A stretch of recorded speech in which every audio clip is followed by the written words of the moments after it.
Si Kafka ay sobrang kinakabahan kung papasa ba o hindi. Kaya naman sinisisi niya si Ichikawa sa pagkumbinsing sumali siya sa Defense Force. Pinasalamatan mo pa ako dati sa hospital, ang astig mo pa noon, anong nangyari? Ang lalaki naman ay tinawag si Kafka at Ichikawa dahil may dumating silang mail galing sa Defense Force. Kinabahan naman ang dalawa, sabay natin buksan, okay sige sabi ni Ichikawa. Huling pagkakataon ko na ito kaya naman sana pumasa ako sabi ni Kafka. Magkakaroon pa ba ako ng tsansang makalapit sa kanya? Binuksan na ni Kafka dahan-dahan ang resulta, ngunit hindi na pinakita ang buong resulta. Nagulat lamang si Kafka sa nakita. Ang mga pumasa ay nagsama-sama na. Hay, inaasahan ko nang papasa ka sabi ni Izumo. Ganun din sayo sabi ni Aoi. Hindi naman nagugulat at walang question si Izumo sa mga nakapasa. Mukhang hindi nakapasa yung fan ni Kikuro sabi ni Izumo. Gusto mo ba pumasa yun sabi ni Aoi. Hindi naman sa ganon. Si Kikuro ay dumating na. At nakatingin naman ang lahat sa kanya. Narinig kong ikaw ang top scorer sabi ng babae at binati si Kikuro. Oo tatanggap ako ng karangalan mamaya sabi ni Kikuro. Bago mag-umpisa ang test akala ko magiging number 1 ako. Pero pagkatapos ng pinakita niya, sa tingin ko number 2 na lang ang pinag-aagawan natin sabi ni Izumo. Ako ang nakascore ng highest sa fitness exam. Pwede ka maging number 2 dahil ang goal ko ay number 1 pa din sabi ni Aoi. Si Iharo at Ichikawa naman ay nagkabanggaan. Pasensya na. Kasama mo yung matanda, di ba? Ang pangalan ko ay Reno Ichikawa. Pasensya na, ang pangalan ko naman ay Iharu Furuhashi. Nice to meet you Furuhashi-san. Tawagin mo na lang akong Iharo. Okay sabi naman ni Ichikawa. Tinanong naman niya kung nasaan na si Kafka. Sasabihin na ni Ichikawa ang dahilan ngunit. Sinabing si Captain Ashiro ay papasok na. Kaya naman agad silang umayos ng tayo. Habang naglalakad si Captain Mina pinagmamasdan naman siya ng mga ibang nakapasa. Si Mina ay nasa gitna na, at tinawag niya naman si Kikuro sa stage para tumanggap ng parangal. At para magsalita para sa kanilang lahat na nakapasa. Malaki ang naitulong mo noong nakaraang insidente, salamat sa iyo at walang nangyaring masama sa iba mong kasamahan sabi ni Mina. Nalungkot naman si Kikuro dahil ang totoong nakatulong naman talaga ng malaki ay si Kafka. Sinabi ni Kikuro sa isip niya na dapat pumasa din si Kafka. Niligtas niya ang buhay ko, at trinato niya akong parang bata. Nakakainis ang ganitong pakiramdam sabi ni Kikuro. Gusto ko pa tanungin siya tungkol sa pagiging kaiju niya dagdag pa niya. Di ko hahayaang bigla ka na lang mawala sabi ni Kikuro. Mula sa likod, pasensya na late ako sabi naman ni Kafka.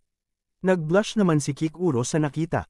At natuwa naman ang iba sa pagdating ni Kafka. Habang si Mina Cutie ay naka no reaction challenge pa rin. Kafka habino bagsak sabi ng isang practitioner.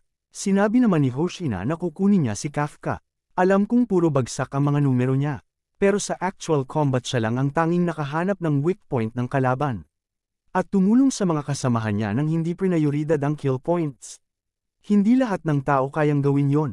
At ang pinaka-importante sa lahat, sobrang nakakatawa siya. Yun lang ba mahalaga sa'yo? Di natin siya gagawing full officer. Pero kukunin ko na lang muna siya bilang cadet sabi ni Hoshina. Siya ay naka-enrolled bilang cadet. Kaya naman nakahiwalay siya sa induction ceremony sabi ni Mina. Masaya ako sa narinig ko sabi naman ni Kikuro. Natuwa naman si Izumo na nakasali pa rin si Kafka. Cadet lang naman sabi ni Iharo. Nakakagulat sabi ni Aoi. Ngayon andito na tayo lahat makinig tayo sa sasabihin ni Captain Ashiro sabi ni Hoshina. Si Mina ay magsisilita na. Masaya akong malaman na nag-volunteer kayong lahat para maging Defense Force officer. Ang pagtitiis at pagpasa nyo sa sobrang hirap na exam na yon, salamat sa inyo. Habang lumalipas ang panahon palakas ng palakas ang mga kaiju, nakakita na rin tayo ng insidenteng bigla nabubuhay ang mga kaiju. Ang pagpuksa sa mga kaiju ay sadyang napakadelikado. Ang iba sa inyo ay maaaring hindi makaligtas sa unang misyon nyo pa lang. Walang kasiguraduhan ang kaligtasan nyo kahit sa anumang misyon. Pero kahit ganon, hayaan nyo akong ipagkatiwala ang buhay nyo sa akin. Nangangako akong tatayo lagi sa pinakaharap ng laban at magiging panangga at espada nyo.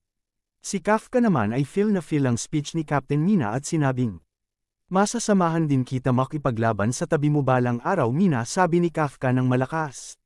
Nagulat naman ang lahat sa ginawa at sa sinabi ni Kafka. Ang lakas ng loob niyang tawagin ang captain sa first name niya sabi ng mga nasa paligid. Napagtanto niya naman na mali ang ginawa niya. Kaf, sabi ni Mina.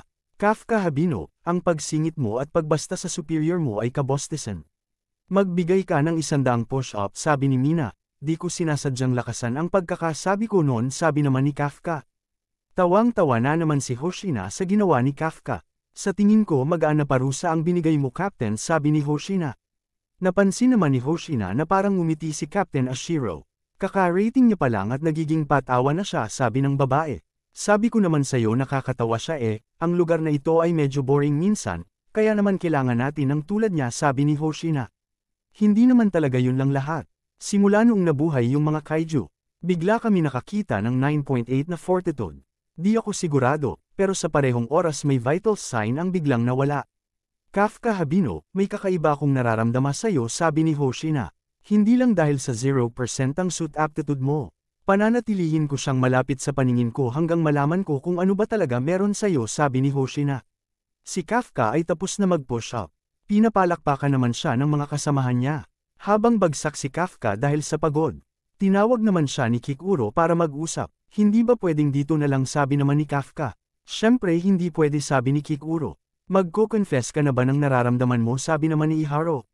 Ito ba yung tipong magkikita tayo tapos may gagawin tayong kung ano, sabi ni Kafka. Sumama ka na lang, sabi ni Kikuro at sinipa si Kafka. Kawawa ka naman, senpai, sabi ni Ichikawa.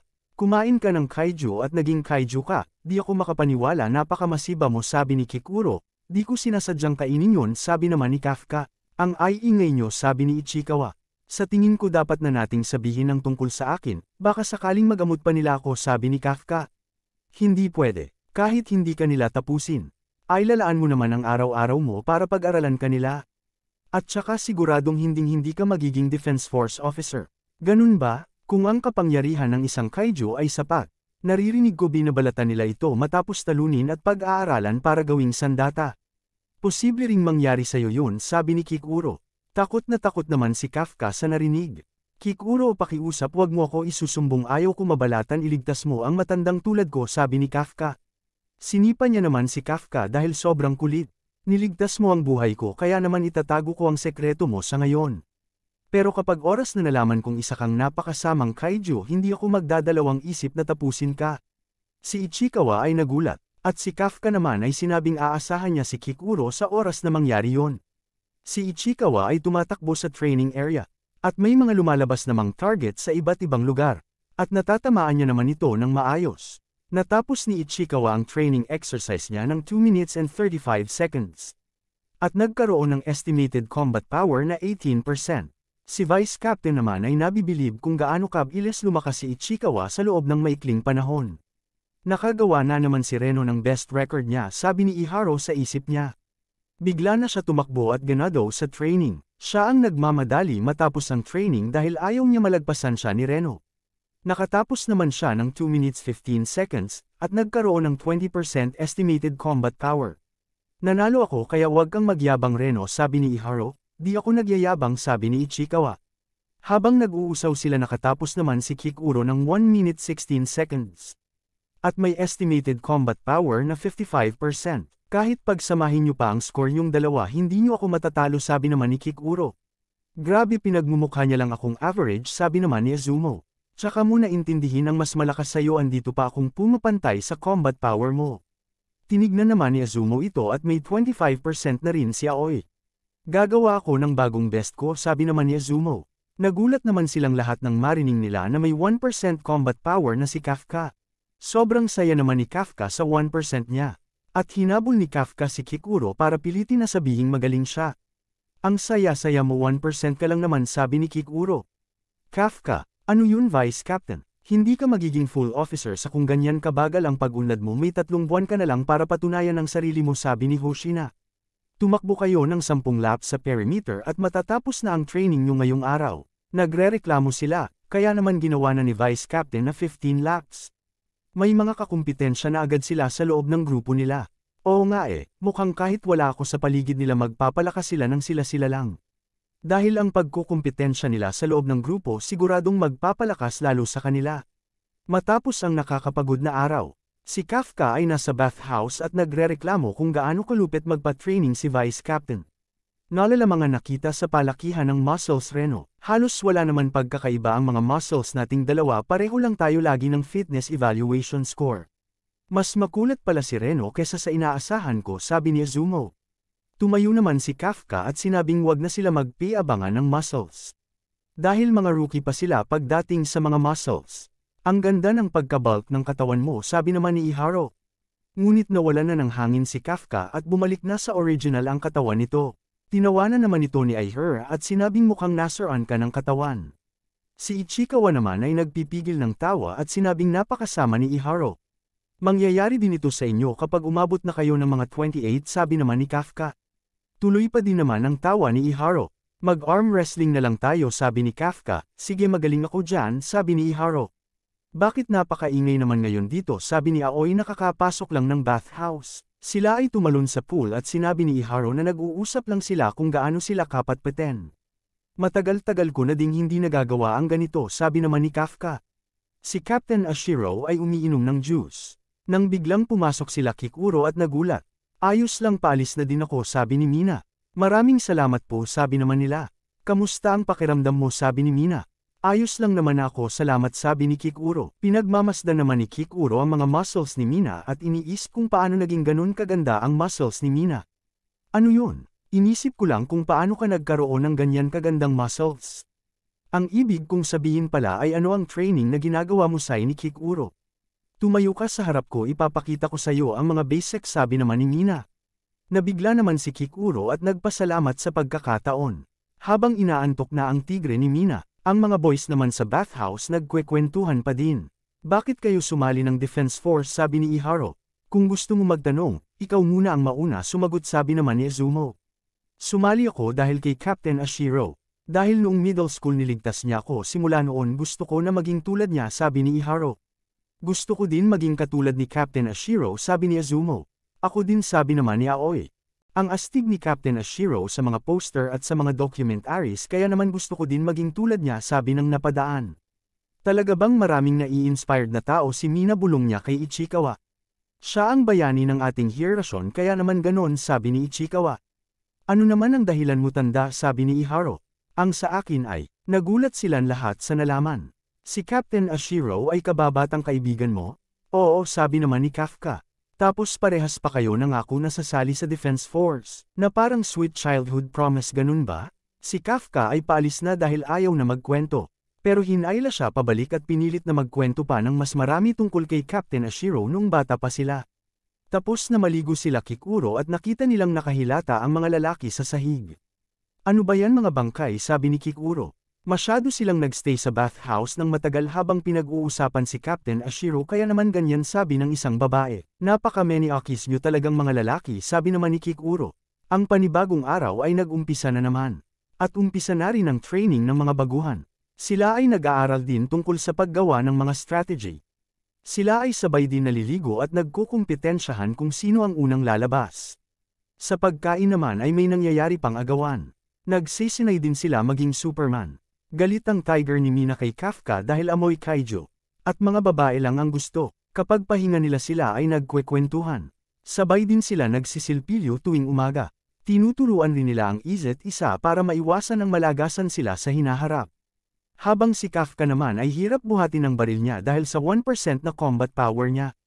Pat kapag hindi na kaya ni Kafka magpatuloy, si Ichikawa ay palaging andyan para sa kanya. Habang ang lahat ay tulog na, si Kafka naman ay nag-aaral tungkol sa mga kahinaan ng mga kaiju dahil ayaw niya hayaang mapatalsik siya sa hinaharap. Wow, study hard, sabi ni Hoshina. Nagulat naman si Kafka sa kanya. Ang pagtulog ay parte din ng trabaho, sabi naman ni Hoshina. Di ako pwede mapagod, sabi naman ni Kafka. Para ba kay Captain Ashiro yan, sabi ni Hoshina. Paano mo nalaman, sabi ni Kafka. Yun ang kwento mo noon sa bathhouse, hindi ba, sabi ni Hoshina. Isipin mo na lang lahat ng sasabihin mo dito sa loob ng dorm ay naka-record. Pinapangako ko lalaban ako kasama niya sa hinaharap, sabi ni Kafka. Kung ganun, iniisip mo bang agawin ang pwesto ko bilang vice captain, sabi ni Hoshina. Hindi sa ganun, sabi naman ni Kafka. Binabawi ko. Oo, yun nga, balak ko agawin ang pwesto mo, sabi ni Kafka kay Hoshina. Okay, sige, meron kang 2 oras. Patayin mo ang mga ilaw at i-lock ang mga pinto pagtapos. Hindi ko hahayaang makuha mo ang pwesto ko, sabi naman ni Vice Captain Hoshina kay Kafka. Thank you, sir, sabi ni Kafka. Isa pa, huwag ka masyadong maging malapit sa mga kasamahan mo dahil sa ganitong klase ng linya ng trabaho pwedeng isa sa kanila ang mawala sa hinaharap, sabi ni Hoshina. Bigla naman tumunog ang alarm at nagising na ang mga defense officer. At sila ay naghahanda na para sa laban. Ito na ang sinasabi ko sabi naman ni Hoshina. Tara na oras na para sa una mong mission, sabi ni Hoshina kay Kafka.